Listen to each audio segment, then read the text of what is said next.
Hello and welcome to a new card process.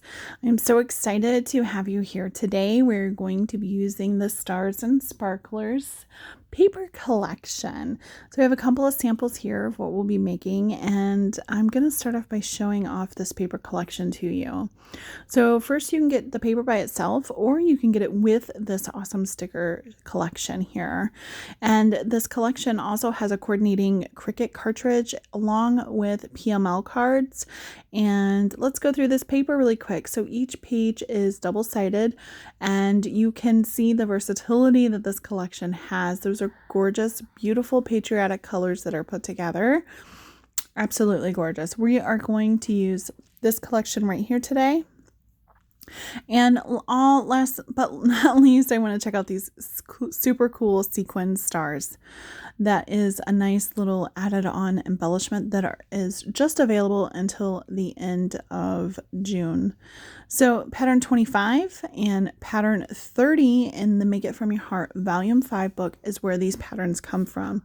This is such an easy pattern to duplicate, and I think that you will love this book if you are one that enjoys patterns and like pulling things out and doing things just a little bit different than maybe, outside the box. So this is a great starting point for all of those. So the card on the right is the one that we're going to start with first. And that shimmer on there is so cool. So we're going to start with 8 squares that are cut 1 1/4 by 1 1/4.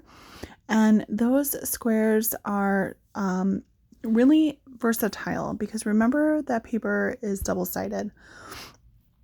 So I'm going to start by putting my first square about 1 1/8 inch from the top, and I'm going to make sure that I have some hang off there. And so let's play around with these pieces for just a quick second here. I'm going to somewhat mimic the card on the left, but I'm thinking that if I turn a couple of those pieces over and show off that toffee, it's really going to make this card pop. So let's do a dry run here and just make sure that I like how this design looks. And add a little bit of distressing to the edges of each one of these squares with black ink, just the standard black ink, helping it give it a little bit of emphasis and make it pop against that white daisy cardstock. I love doing this. It's something that's easy and simple to add a little bit of character or pizzazz, if you will, to a card without a whole bunch of bulk or maybe extra supplies that you don't have. So there's that hang off that I'm talking about. I'm going to end up butting the 2 points together, but when I put my squares in, I'm going to leave about 1/16 of an inch of space between the other squares, and that is going to give a really nice peekaboo effect through the white daisy, giving you that quilt pattern that this paper collection definitely, that this pattern definitely shows through. And oops, I put that adhesive on the wrong side of that paper. Look how cute this is coming through. So I just have 2 more pieces to put on. And again, I'm just trying to mimic that spacing. And if it's not exactly 1/16 of an inch, gosh, bless it, don't worry about it. It's okay. So let's flip this over. I'm going to use microtip non-stick scissors. It's really important because you saw how much adhesive I put on there. I really don't want that to gunk up my scissors. So that's why it's important that I use those. I am coming in with the June stamp of the month here. So on my sample card, I used Flip Flop stamped in sapphire. But on this card, I decided I'm going to use the waves. Now, I would like to do some second generation stamping because I don't have the Carolina color, and that's one of the colors that is featured in this paper collection. So I'm using my Bluebird and I'm doing second generation stamping. And there is Bluebird as is, and there's the second generation. And now I have that nice little collection, which almost feels like I have Carolina on there and the Bluebird. Okay, so the next thing we want to do, we want to stamp our sentiment, and that's where that all-star stamp set's going to come in here. I'm going to grab, I think it says Let's Party. Yeah, Let's Party. I'm going to stamp it right there in the center, and then I'm going to dovetail this piece.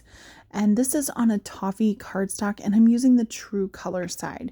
Olive cardstock from Close to My Heart, besides the white daisy, has a white core to it. And so I am, and the other side of it is about 10-15% lighter than the True Color. I'm going to go ahead and follow true and distress the edges of this just a tight bit with that black, and I'm going to pull in some 3D foam tape. Now I want to hide a little bit of my shimmer trim underneath of this. So I want to make sure that when I put my foam tape on, I'm leaving a little bit of tuck room. I hope that makes sense. It will actually here in a second when I do this. And by me tuck room, I don't want to put my adhesive all the way to the edge. That way when I put my shimmer trim on, it has a place to hide just a hair. So we're going to put this so that the dovetail pieces and the corner of my triangles, or diamonds on there, squares, all the shapes, they line up. And see, I just tucked that little bit of shimmer trim right under there. How effective is that? That's so cool. And that's that silver shimmer. Now I'm going to go ahead and apply this to my A2 card base. And I just use the card bases from Close to My Heart. They're super easy to use. They already come pre-scored and pre-cut. And this is the Tombow Aqua liquid adhesive that I'm using to fashion this right to the front. But I'm not done yet. I still want to add a little bit of pizzazz to this. So what I'm going to do is I'm going to come in with some diamond stickles and some clear shimmer brush here, and I'm just clearing off my work surface so that my card doesn't pick up any goo. And so I just add this clear shimmer brush right to those little waves, and it's just enough to, jazz it up a little bit. Now I'm going to take my diamond stickles, and I'm going to apply that applicator right to the page or the card. And the reason why I do that is I don't want them raised up. I just want a glimmer on there. But I want more than what the shimmer brush would offer. So let's come in with that All-Star stamp set again. I'm going to use the stars that are on here, and it has a nice little pattern to it. I'm going to do some more of that second generation stamping, and we are going to flip a little bit of these pieces around, but for the most part, mimic exactly what you see there on the left. So here's that second generation stamping where I am trying to get that blue bird color turned into a little bit of a Carolina, if you will. And then I'm going to come in with some sapphire and do the same thing. I'm going to do some second generation stamping with that. And then I'm going to come in with scarlet, and that scarlet is really going to pop and just kind of hone in on how awesome this card is going to turn out.